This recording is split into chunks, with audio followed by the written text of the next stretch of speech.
Je vous prends juste quelques secondes avant le début de votre vidéo pour vous signaler que les fichiers utilisés lors du montage du sujet d'aujourd'hui n'étaient pas tous de très bonne qualité. Je m'en excuse, mais ce sont les seuls sur lesquels j'ai pu mettre la main.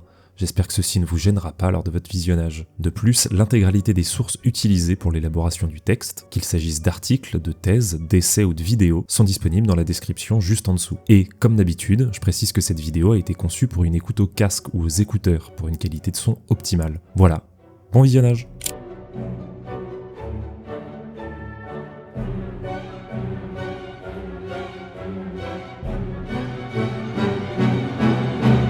Non, clairement pas. Bonjour. Voilà, je cache la surprise d'emblée, comme ça vous n'avez pas à patienter pendant de longues minutes pour avoir la réponse à une question de toute façon stérile, mais que voulez-vous, il faut bien une entrée en matière accrocheuse. Et en ce qui me concerne, le cinéaste sur lequel on va s'attarder aujourd'hui a de sérieux arguments qui pourraient légitimement nous faire répondre que oui. Écoutez ça. Donc, au programme, vous faire découvrir ou redécouvrir un artiste aussi éclectique et novateur que profondément populaire, au sens d'art destiné aux classes populaires, qui a autant œuvré dans le documentaire expérimental que dans l'adaptation de patrimoine national, avec la même ligne esthétique et narrative qui me passionne, comment nous faire voir au-dedans. Je vous promets que derrière cette formulation un peu abstraite et, je dois bien le dire, pompeuse, se trouvent de vrais éléments de montage, de mise en scène et de narration que je vous propose d'explorer avec moi en rentrant dans l'univers de Georges Franju.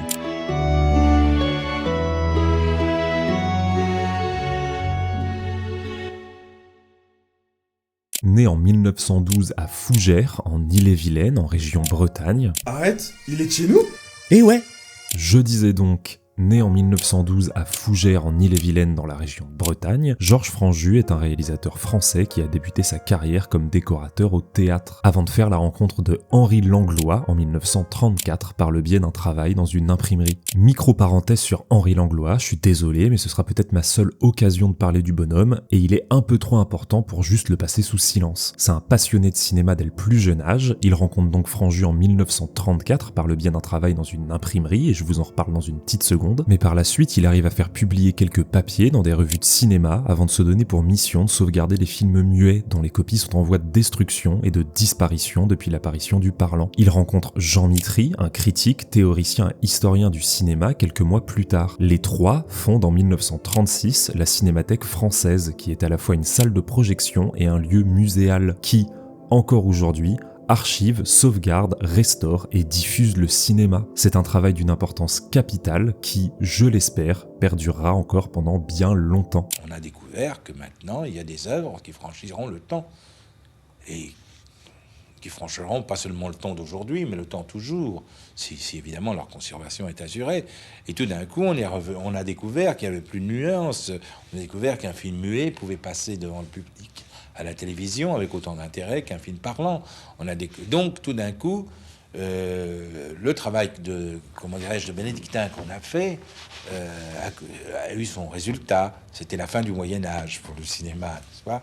Voilà, retour à Franju maintenant. Les deux réaliseront ensemble Le Métro en 1935, un court-métrage qui cherche à figurer le sentiment de vitesse et de flux, aussi bien celui du défilement de la pellicule que des personnes, mais aussi son absence, avec des suites d'éléments ou de lieux inanimés, vidés de mouvement et de vie. On peut aussi ajouter un regard topographique sur ces sujets, dans le sens où Franju et Langlois traitent la ville comme un plan, une surface reconnaissable par ses détails, qui forment des espaces et qui disent quelque chose des gens qui les traversent. Paris, c'est à la fois l'instantané de la Tour Eiffel et le flux incessant du mouvement. Si j'ai du mal avec l'idée qui tend à dire que tout était déjà là quand on parle de la première œuvre d'un cinéaste, dans le cas présent, il y a quelques motifs qui auront une grande importance dans la suite de la carrière de Franju en solitaire. Suite de sa carrière qui prendra tout de même 13 ans à arriver, pris par la Cinémathèque puis la Seconde Guerre mondiale. Ses œuvres suivantes sortiront à partir de 1949, et, si je ne vais pas m'attarder sur chacun de ces courts-métrages, je trouve certains d'entre eux très éclairants sur ce qui nous attend pour la suite.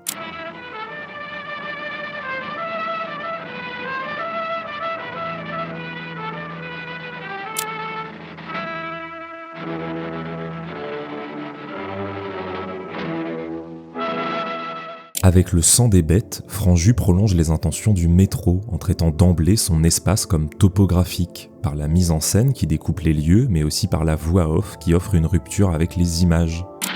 À la porte de Vanves, il y a aussi les abattoirs de Vaugirard. L'établissement municipal de Vaugirard est, malgré l'emblème du taureau, spécialisé dans l'abattage des chevaux. C'est cette même notion de rupture qui pousse le cinéaste à rechercher un fantastique dans le quotidien. La mise en scène et la narration se font oniriques, lorsque la joie et la picturalité du monde extérieur, Aux portes de Paris, sur les terrains vagues, jardins des enfants pauvres, sont éparpillés les singuliers débris de vagues richesses. Tout un bonheur déjà sorti s'offre aux amateurs de brocante, poètes et aux amoureux de passage, à la limite de la vie des camions et des trains.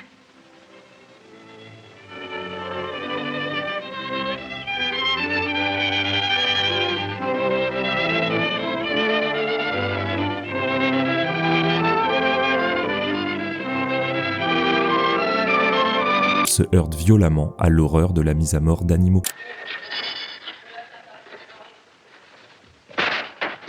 Toutefois, si Franju cherche au maximum le vérisme, la sensation de vérité, de réalité, de la chair qu'on abat autant que celle meurtrie par le travail, c'est en flairant un cheval qu'Ernest Breuillet s'est tranché l'artère fémorale. Il a dû être amputé de la jambe droite. Pour être dépouillé, le mouton est boxé. Et un kyste peut se former au poignet de l'ouvrier après quelques années de ce dur travail. il n'oublie pas d'y insuffler une forme de fantastique, qui semble chercher à créer un échappatoire au réel, une dimension cérémoniale, ancestrale de l'organisation de la mort. Ceci n'est pas une chapelle édifiée à la gloire de Saint Jean-Baptiste, patron des bouchers, ni à la mémoire de son agneau si doux. C'est la criée des abattoirs. Les moutons sont entraînés par le mignard, le traître. C'est lui qui connaît le chemin et aura la vie sauve. Les autres suivent comme des hommes. Ils bêlent, comme chantent les otages, en sachant que ça ne sert à rien. Mais animé par une condition matérielle, elle aussi, bien réelle. Je te frapperai sans colère et sans haine, comme un boucher, a dit Baudelaire. Sans colère, sans haine, et avec la simple bonne humeur des tueurs qui sifflent ou chantent en égorgeant. Parce qu'il faut bien manger chaque jour et faire manger les autres au prix d'un très pénible et souvent dangereux métier. Et c'est pour moi un chef-d'œuvre pour toutes ces raisons. En plus, ça dure moins d'une trentaine de minutes, mais accrochez-vous quand même si vous êtes sensible. Dans l'étable, les moutons encore agités s'endormiront avec le silence. Ils n'entendront pas les grilles de leur prison se refermer sur eux, ni le petit train de Paris-Villette qui s'en ira à la tombée de la nuit chercher dans les campagnes les victimes du lendemain. En plus, il y a cette superbe transition en éventail qui me permet moi aussi de faire une transition vers. Avec le Grand Méliès, Franju adopte une forme que je qualifierais de documentaire de fiction, remettant en scène par des reconstitutions des événements de la vie de Georges Méliès. Moins pour nous détailler sous forme de fiche Wikipédia son existence que pour nous dévoiler sa passion pour le cinéaste, et surtout nous la faire expérimenter. Georges Franju prend très à cœur de nous faire redécouvrir les trucs de Méliès, non pas avec distance, mais comme lui l'aurait fait, avec ses techniques et sa fantasmagorie.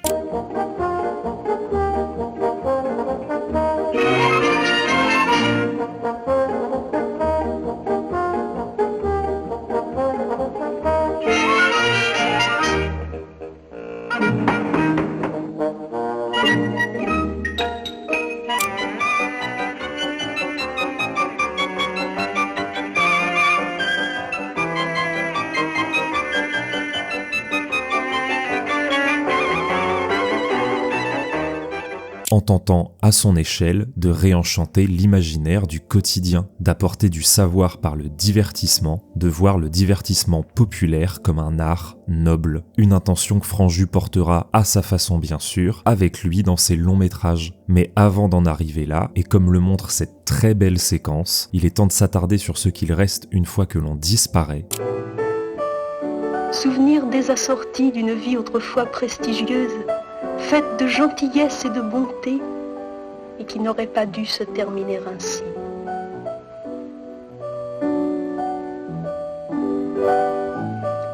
Les fantômes. Vous commencez à connaître la chanson, mais une nouvelle fois, c'est une forme documentaire de fiction qui cherche à pousser à l'instruction populaire autour du bâtiment et du musée parisien l'Hôtel des Invalides. Le tout commence d'ailleurs de façon assez classique. L'Hôtel des Invalides, fondé en 1675 par Louis XIV pour servir de retraite aux soldats caducs et mutilés. Le cinéaste continue sa vision topographique et fragmentaire de son environnement, mais il développe encore davantage sa recherche de rupture, ici notamment avec l'utilisation du son. Et si l'art populaire peut être une forme d'instruction par l'émerveillement, alors Franju fait des fantômes de l'histoire, une histoire de fantômes.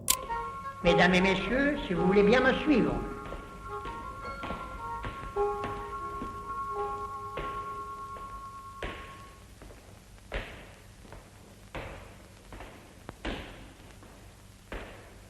Les vivants ne semblent pas faire partie de cet espace, mais l'inanimé, lui, oui. Le propos du court-métrage, profondément inquiété de l'escalade à l'armement. Certains de ces engins peuvent, par leur aspect, amuser le visiteur. Et pourtant, lorsque l'on mesure la dangereuse croissance d'une industrie qui pousse comme un champignon vénéneux, reconnaissez qu'il n'y a vraiment pas de quoi rire. Cherche à faire surgir des échos du passé par le son.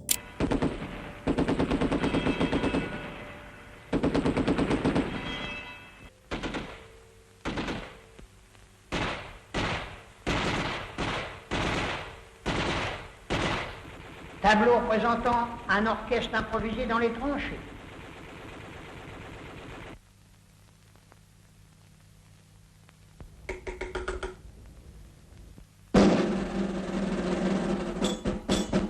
Les objets, les artefacts et les armures de guerre, bien qu'immobiles, figés, semblent hurler de vouloir prendre vie à nouveau, le tout dans d'inquiétants travelling et des gros plans à la limite de l'horrifique.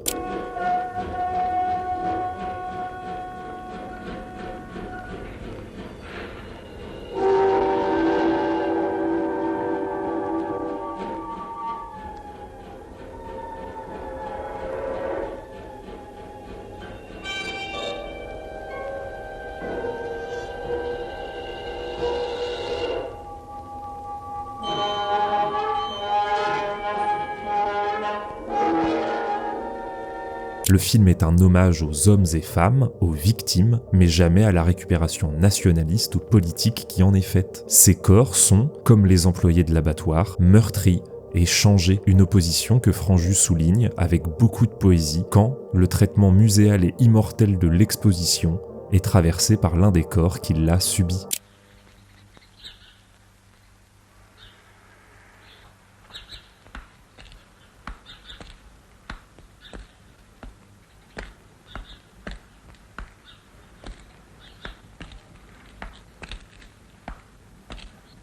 Saint-Louis des Invalides, l'église des soldats. Et il y a une tentative de scène de karaoké. Et inspire à la célèbre chanson Le rêve passe.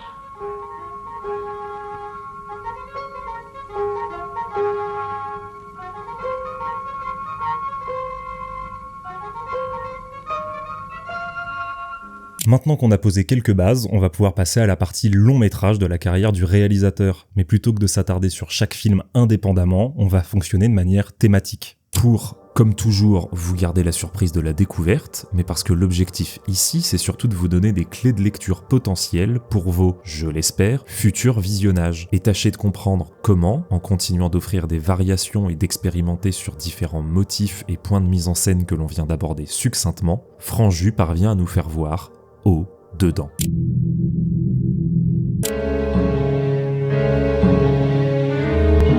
Pour rappel, ce dont je parle quand j'utilise le terme topographie ou de mise en scène topographique, c'est la façon avec laquelle Franju utilise l'environnement de ses personnages et le regard que ces derniers posent dessus pour nous informer sur qui ils sont. Les plans rapprochés ou gros plans sur des objets, des artefacts ou plus simplement des morceaux de décor qui en disent beaucoup sur les personnages, leurs conditions matérielles, leur personnalité et les angoisses qui les travaillent.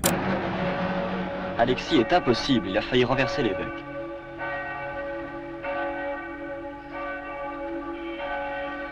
Croyez-vous en Dieu, madame? Oui, surtout quand j'ai peur. D'autant plus lorsque ce rapport au relief psychologique passe par une vision subjective.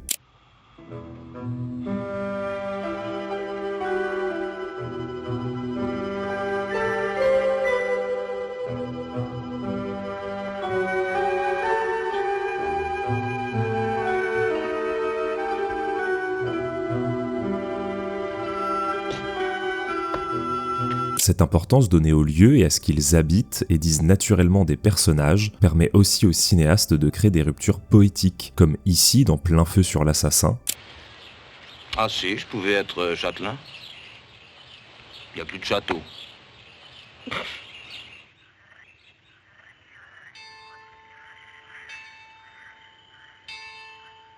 Ou dans Judex, où l'ordinaire se voit tout à coup empli de rêveries. Venez, mon cher Coquentin, allons respirer le printemps.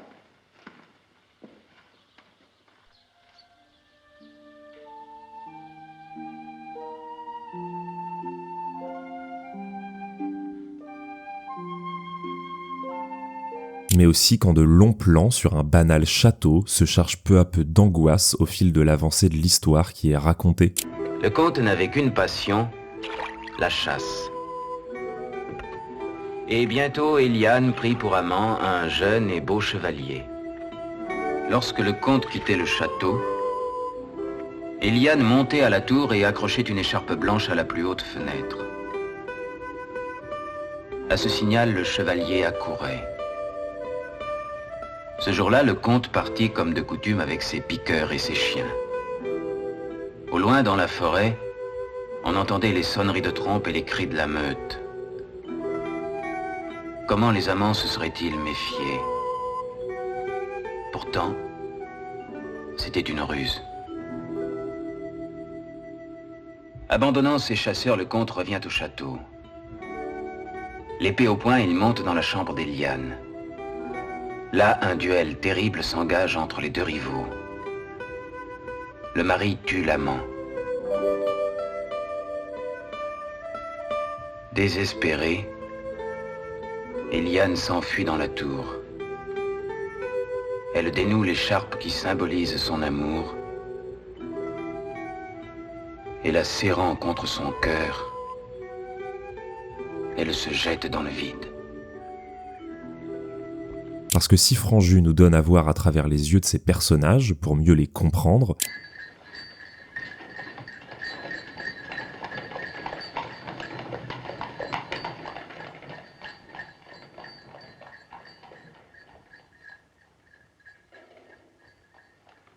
le regard et la dimension voyeuriste du cinéma s'expriment comme une obsession de contrôle dans beaucoup de ses films.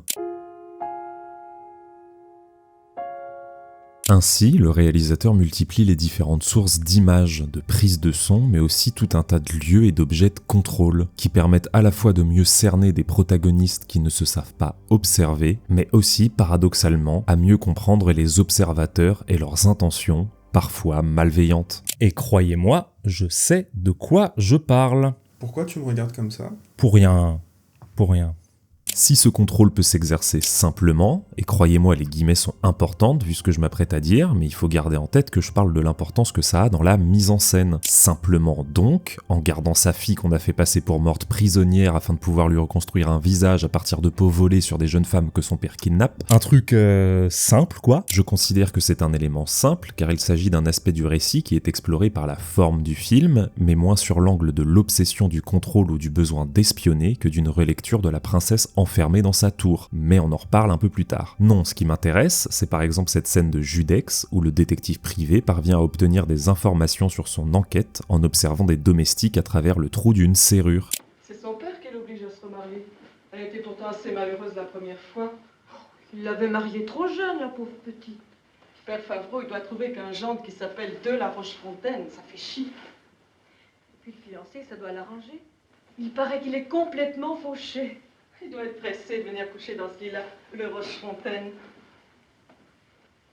C'est un moment intime que ni le personnage ni la caméra ne devraient capturer et qui permet de voir ces personnes hors des normes sociales qui leur sont imposées, seul véritable moment où ces individus sont vrais lorsqu'ils ne se sentent pas observer. Cette forme d'observation à sens unique est souvent explorée par Franju dans ses longs métrages, tout bêtement parce que l'on voit à travers des jumelles par exemple.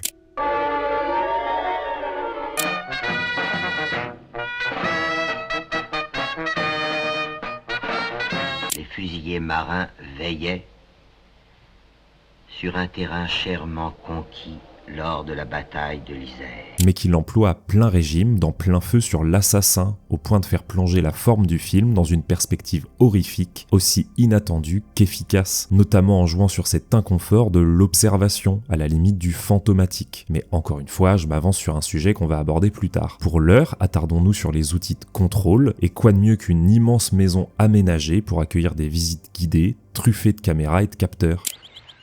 Vous quittez la chambre des comtes de Kerlocker et vous pénétrez maintenant dans la grande galerie, autrefois salle des gardes. Tout d'abord à votre droit, tout d'abord à votre droit, tout d'abord à votre droit, tout d'abord à votre droit, tout d'abord à votre droit, tout d'abord à votre droit.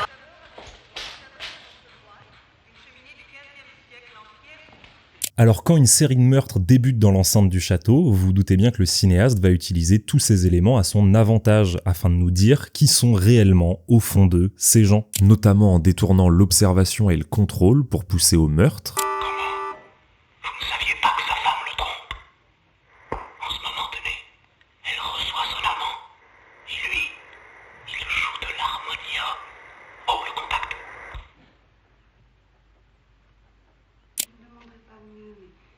Je crois qu'il faut encore réfléchir, savoir comment on va faire. Qu'est-ce que je vais lui dire? Qu'est-ce que tu vas lui dire si c'est toi qui vas lui parler? J'ai déjà dit que j'allais lui parler. Non! Non, pas ça! Ou en poussant à la paranoïa ceux que l'on observe au point de s'affranchir des règles de la physique en traversant par exemple une porte. Ne cherche pas, Jeanne. Tu ne peux pas me voir. Mais moi, je te vois. Je te vois. Je te vois.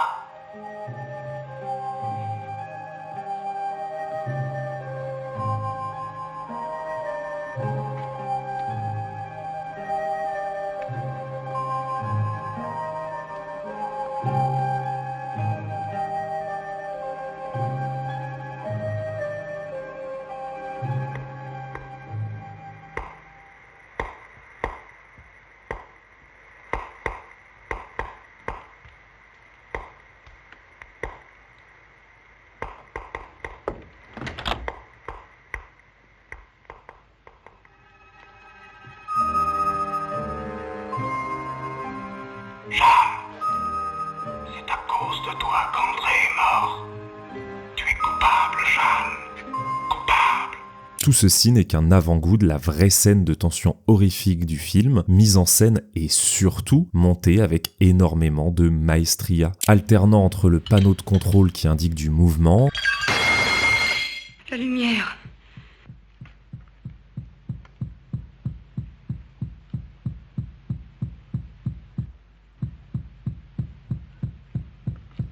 un plan large sur tous les protagonistes, le tout avec une utilisation parfaite du son, de ce battement de cœur oppressant. Nous sommes tous ici. Par conséquent, c'est pourtant pas un vice de montage. Puis l'activation des microphones qui lèvent le voile sur la présence de bruit de pas.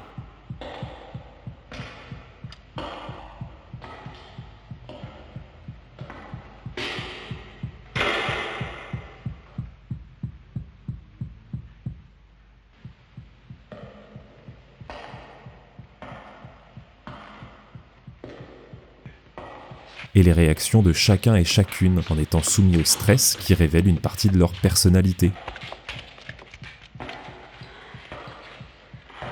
Calmez-vous, Jeanne. Calmez-vous.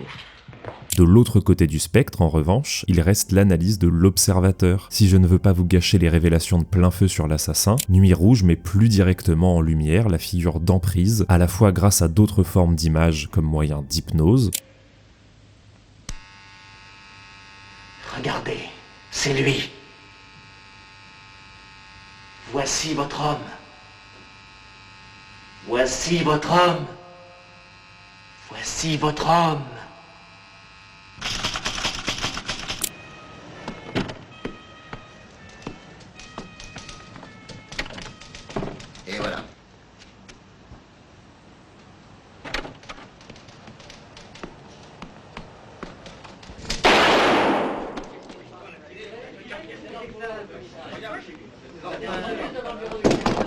mais aussi comme forme de contrôle, passif d'abord avec la photographie, à Paris aussi rapidement que possible. Combien de fois j'ai fouillé dans la bibliothèque de ton oncle? Je la connais par cœur. puis la surveillance par les caméras, beaucoup de caméras. L'homme sans visage est spectateur et réalisateur de la vie des gens qu'il traque.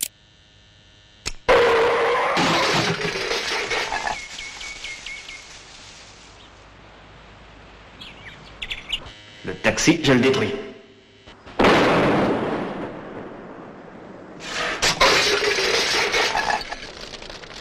Franju fait une nouvelle fois une utilisation astucieuse du son. Dans la narration déjà, l'outil de contrôle disposé là pour, comme dans Judex, obtenir une information au moment où l'individu ne se croit pas surveillé, se retourne finalement contre l'homme sans visage, mais aussi dans la forme du film, avec la rupture de point de vue de la séquence, qui nous fait prendre pleinement conscience du changement de rapport de force qui est en train de se jouer, de protagonistes sous écoute. Séraphin, c'est moi qui ai demandé à Martine de vous téléphoner. C'est un secret que je vais vous confier. Un secret de la plus haute importance. À antagoniste obsessionnel mis sur une fausse piste. Qu'est-ce qui se passe encore? Mais nous, grâce à ce micro, nous leur enverrons 2 faux renseignements. Avec tout le travail que j'ai, je ne peux absolument pas quitter Paris. C'est ta vie qui est en jeu. On a tué oncle Maxime à cause de ce trésor. On a voulu m'enlever, évidemment, pour essayer de me faire parler. Je ne veux pas que tu cours un tel risque. Cette Martine Leduc. Il me la faut. Un double rapport passionnant que je trouve parfaitement illustré par cette autre scène de Judex où une caméra de surveillance se fait à la fois œil et miroir.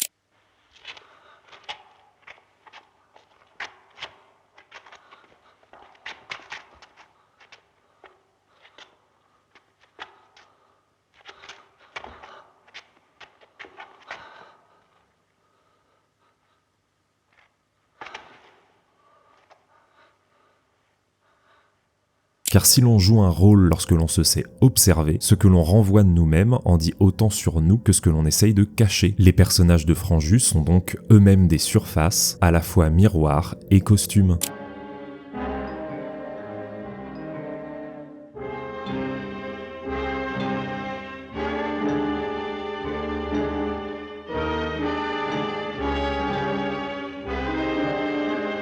Le cinéaste use des miroirs comme un rapport à notre propre identité, ou du moins l'identité que l'on cherche à renvoyer aux autres individus. Les décors en sont remplis et les personnages ne cessent de s'observer eux-mêmes. Leur rapport à leur propre individualité passe par la perception que doivent en avoir celles et ceux qui les entourent, quitte à nier leur vrai caractère. Guillaume Thomas était un imposteur. Il était orphelin et il avait 16 ans. Il vivait une moitié dans le songe. Une étoile de mensonge le guidait. Il se croyait ce qu'il n'était pas, comme n'importe quel enfant cocher ou cheval. Il dupait sans malice. Il était sa propre dupe. Lorsque la guerre fut déclarée, il devint enragé.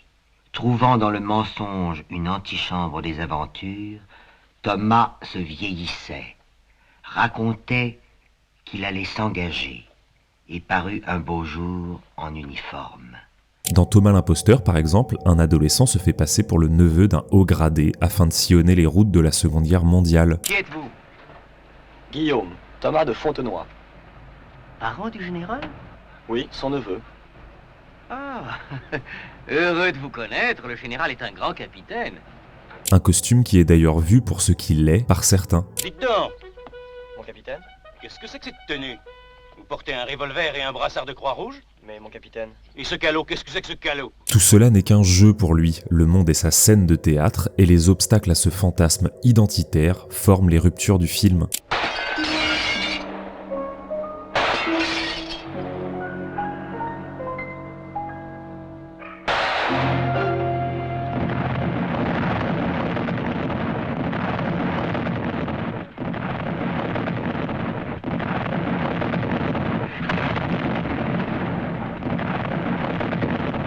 Toutefois, Franju n'oublie pas de montrer que cette question identitaire s'incarne aussi par d'autres personnages à des degrés moins importants. La tenue d'infirmière est donc aussi un costume. N'allez pas croire que je porte toujours la blouse. J'ai mon genre. J'aime les robes charmeuses, le bracelet de cheville, les bouquets de violettes, un peu fanés, et les chapeaux de feutre, avec des plumes rembrant, olé, olé. Costume qui détient une valeur sociale importante, illustré par la position du pouvoir de l'évêque, même en temps de guerre. Je m'étais aperçu, madame, que vous vous permettiez beaucoup de choses. Entre autres, de traverser ma ville sans crier gare. Et avec quelle autorisation? Mais je... Moi seul délivre les ordres de convoi. J'ai le contrôle absolu du service de santé. Le cinéaste traite le costume comme un objet d'intérêt personnel, individuel, mais aussi par sa valeur sociale et communautaire. Dans Les yeux sans visage, Pierre Brasseur utilise son identité de père endeuillé et de chirurgien reconnu pour se former un alibi. Oui. J'endette. Mais une fois franchi cette porte, mes balades ne m'appartiennent plus. Oui, bien sûr, monsieur le professeur, je comprends ça. Eh bien alors, encore toutes nos excuses pour ce dérangement. Je vous en prie, messieurs. Bon, ça n'a pas d'importance, docteur. Les fausses pistes, vous savez, on en a l'habitude. Ah oui, ça. Jean-Pierre Mocky, dans La tête contre les murs, voit son identité lui être peu à peu arrachée lors de son internement forcé, car son père considère qu'il ne fait pas honneur à sa condition sociale. Tu voles ton père, tu le pilles, tu le déshonores, tu le frappes. Tu frappes ton père 1 minute d'égarement. La société, mon petit, est essentiellement un jeu. Et encore faut-il savoir le jouer. Je ne demandais qu'à t'apprendre. Et le personnage de Jean-Louis Trintignant change presque littéralement de peau dans cette merveilleuse scène de plein feu sur l'assassin.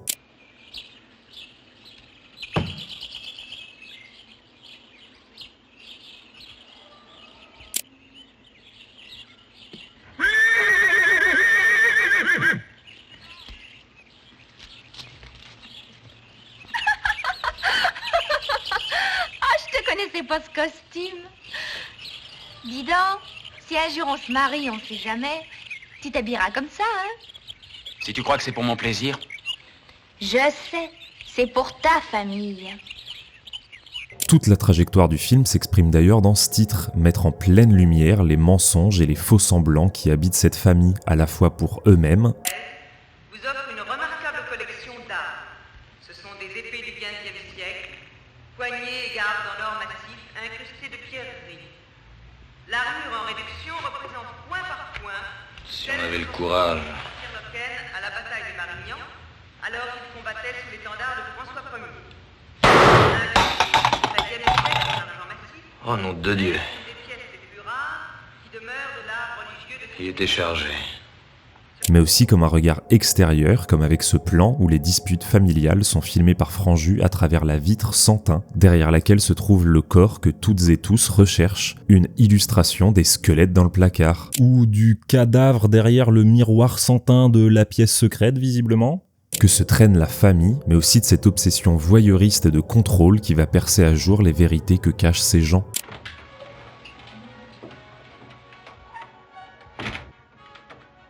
L'assassin, c'était vous. Franju fait aussi du masque une question de mise en scène, notamment dans Les yeux sans visage, dépossédé de son visage par un accident, puis de son identité par l'obsession de son père. Et dire que tu doutais de moi. Maintenant, tu as ton beau visage.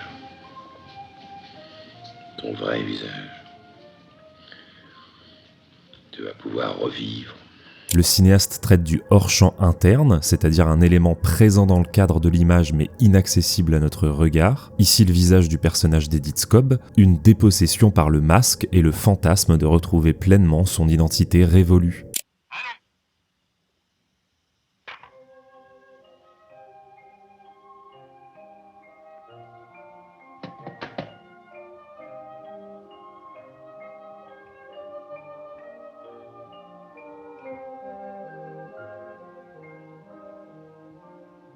Moins pour elle-même que pour son importance dans notre rapport aux autres, à la sensation de toucher, à la présence de l'identité.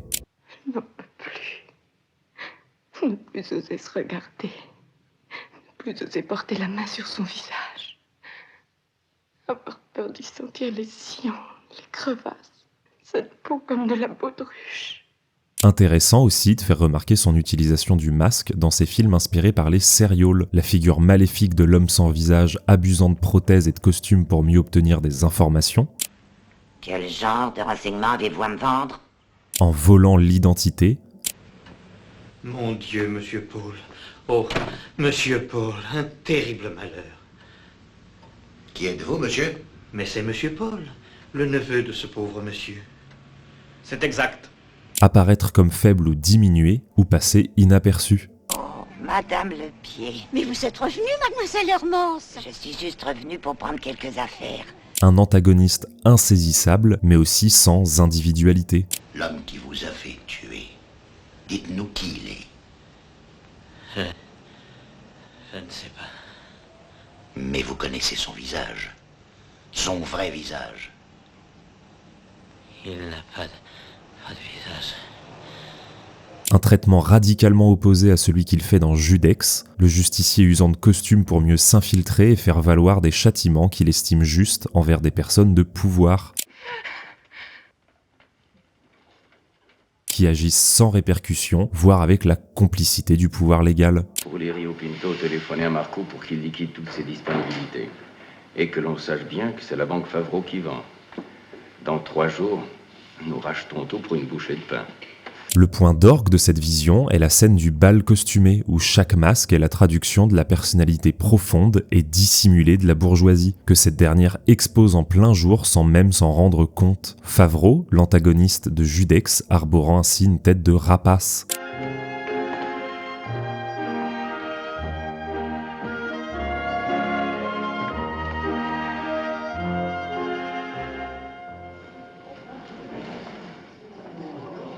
Ce rapport à l'animalité et ce qu'elle révèle de nous ne s'arrête d'ailleurs pas là dans la filmographie du cinéaste.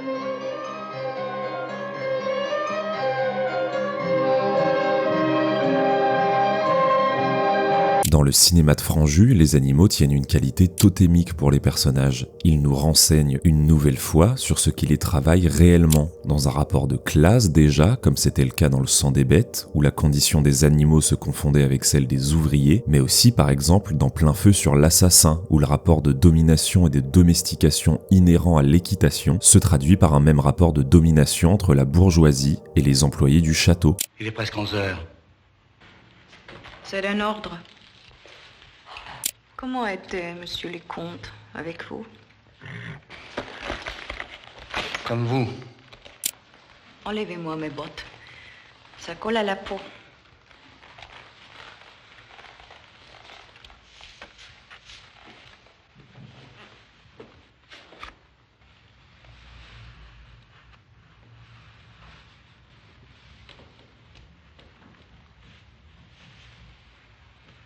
De la même façon, Judex s'incarne à travers des chiens de garde, à la fois protecteurs mais capables de violence.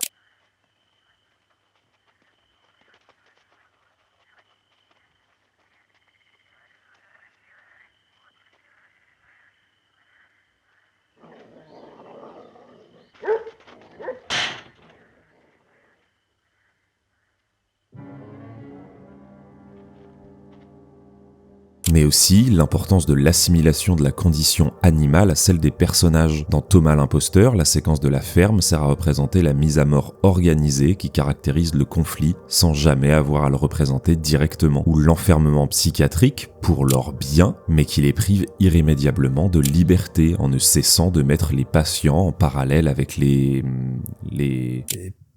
pigeons, tourterelles, subissant le même enfermement et les directeurs de l'asile portant le même regard sur eux. C'est vrai, s'il y a un risque à prendre, je préfère les libérer incomplètement guéris plutôt que de les tuer en ne les libérant pas. De façon similaire, Christiane, dans Les yeux sans visage, est autant un sujet d'expérience et prisonnière de son père que les animaux qu'il garde au sous-sol. Vous mentez, il ne réussira jamais, je le sais. Il continuera sur moi ses expériences comme sur ses chiens. Un cobaye humain, quelle aubaine pour lui. Les deux films voient dans la condition des animaux et leur libération, une libération pour les personnages qui subissent des traitements similaires sans le formuler dans les dialogues. Amusant toutefois de remarquer que dans Plein feu sur l'assassin, les animaux ont aussi un intérêt narratif en plus de totémique, celui de juxtaposer les meurtres et le corbeau au sens de maître chanteur, mais démontrer les capacités de tireur d'un des personnages. Plus je suis sous, plus j'ai l'œil. Qui aura une utilité cruciale à la fin du long métrage. Tirez, Pardon? tirez, dans les jambes. Mais tirez donc, c'est lui l'assassin! L'assassin?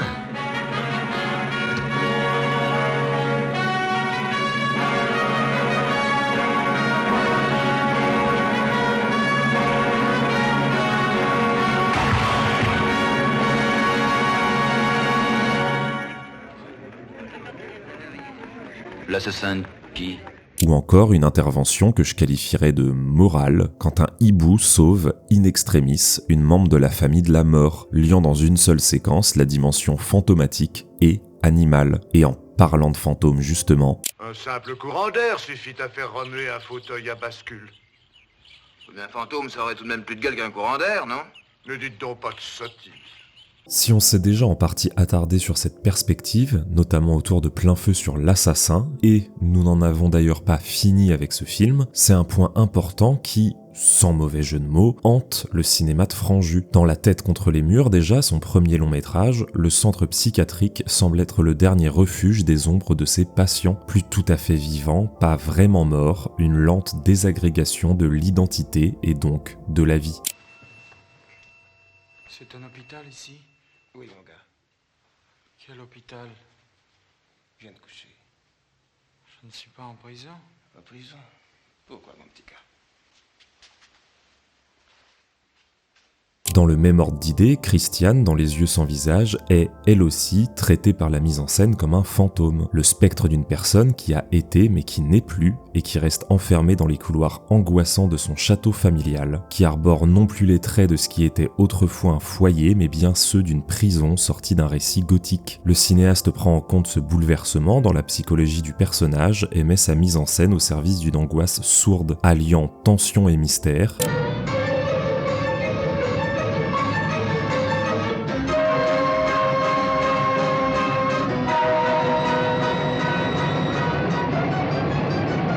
L'utilisation du son et du hors-champ,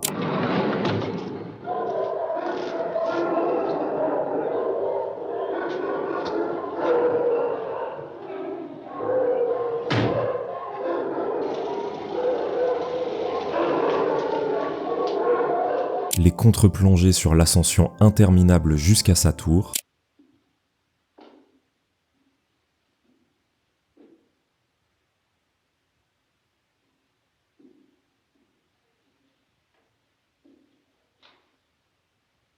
mais c'est bien évidemment le traitement spectral, immaculé et figé en raison du masque, du personnage d'Edith Scobb, filmé comme une observatrice invisible, errant sans but, qui en fait la valeur fantomatique.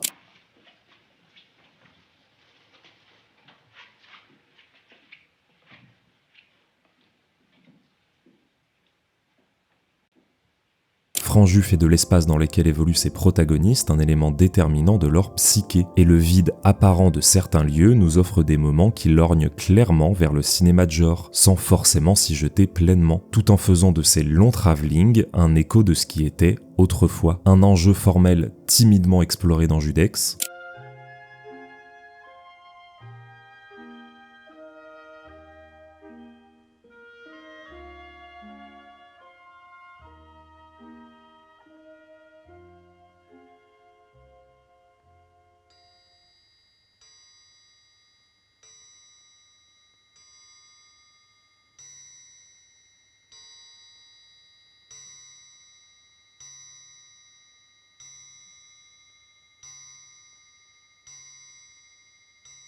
mais c'est bien dans Plein feu sur l'assassin qu'il déploie tout le potentiel de cette hybridation des genres, et comment l'utilisation du fantastique ou de l'horrifique permet de faire ressurgir le passé, à travers des objets inanimés qui prennent vie,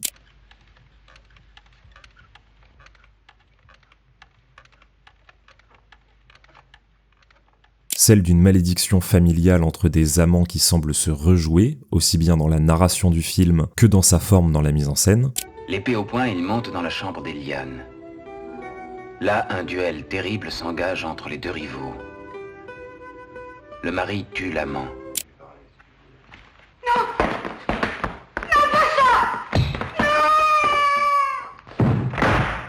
Le tout culminant dans cette exceptionnelle séquence de visite guidée qui use de tous les artifices et outils du cinéma pour filmer, très littéralement, les fantômes d'une histoire. L'utilisation d'une voix extérieure qui n'est pas une voix off mais reste un élément de narration artificielle. Ce jour-là, comme de coutume, Simon de Kerlocken partit avec ses gens. L'utilisation du son comme moyen d'entendre le passé. Traquer le sanglier dans les forêts voisines. De la lumière, artificielle encore, pour orienter notre regard.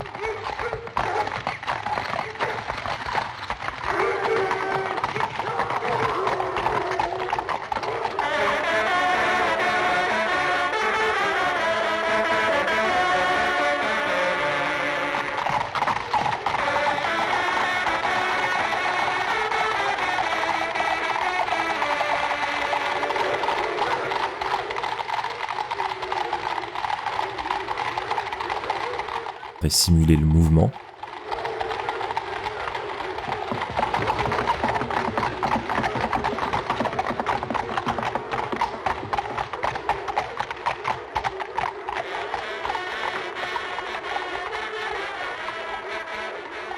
La troupe s'est éloignée.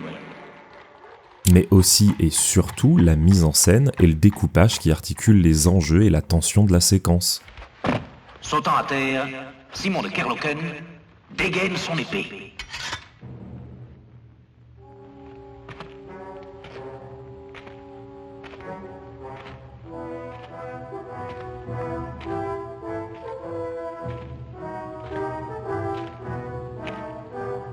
Il arrive dans le corridor. Plus que 3 portes.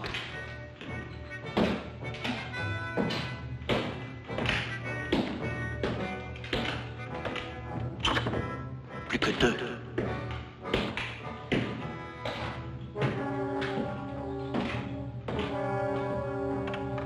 Plus qu'une. Une tension que l'on peut imaginer factice car mettant en scène des spectres, de l'inanimé, mais qui renvoie à des problématiques bien réelles que l'on suit depuis le début du film, et que Franju, dans un dernier tour de prestidigitateur, va violemment et brillamment se faire rencontrer avec le réel. Devant la fenêtre. Sur la fenêtre. Elle dénoue l'écharpe blanche, symbole de son amour, et la pressant sur son cœur, elle se jette dans le vide.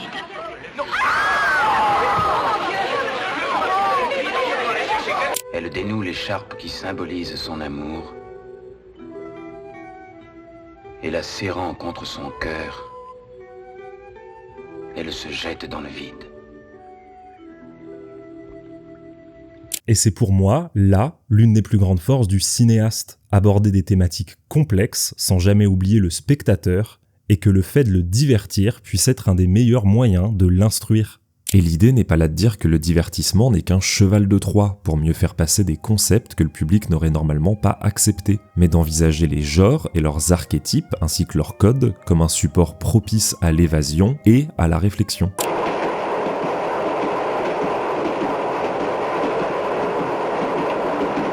Sa reprise du serial est déjà un bon indice, avec son lot de lieux communs avec lesquels il va s'amuser, non pas à déconstruire mais à pousser tel quel, amoureux que Franju était de ses récits populaires et de leur importance dans l'imaginaire, comme avec le détective privé de Judex, ici en pleine lecture de Fantomas, tiens. Le cercueil était vide. Alors les 2 sœurs de charité, avec un cri de rage, se rejetaient en arrière, cependant que la bière s'écroulait sur le sol. Qui êtes-vous donc ? Hurlait l'une des religieuses qui, brusquement, menaçait sa voisine d'un revolver. L'autre sœur de charité, elle aussi, braquait un revolver. « Bas les masques !» faisait-elle impérieusement. De leurs mains gauches, les 2 religieuses arrachèrent leurs cornettes.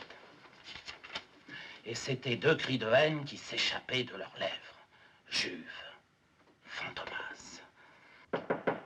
Le savant fou qui vole des cerveaux pour créer une armée de zombies ou de robots.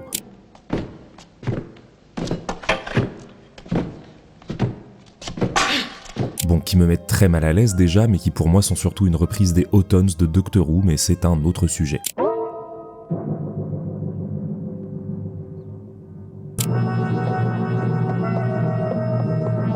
L'esthétique de certains décors,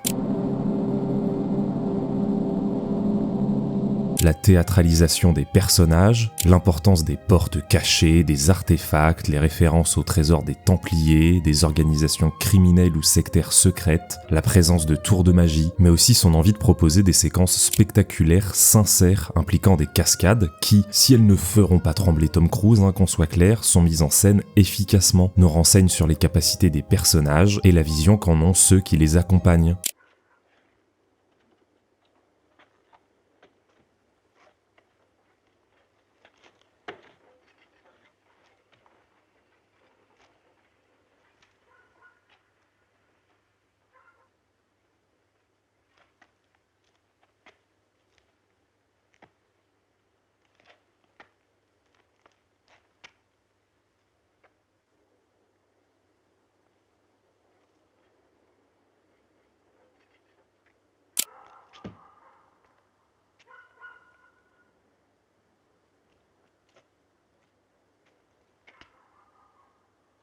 Mais, Franju n'oublie jamais que le divertissement peut aussi être détourné et devenir un moyen de diversion par rapport au réel. Dans Thomas l'imposteur, le montage met en contradiction ce qui est montré, presque commercialisé du conflit, à travers des représentations de théâtre et des expositions.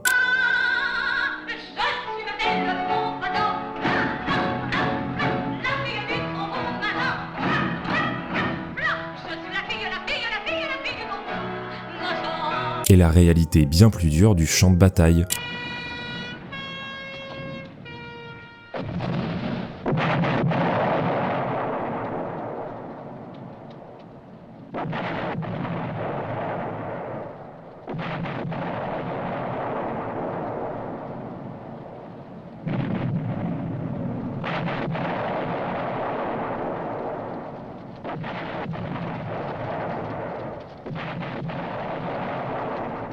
Cette vision d'un roman national qui s'écrit pendant le cours de l'histoire. Et ça fait évidemment écho à tous les protagonistes du film qui se mentent et se réécrivent eux-mêmes au contact des événements.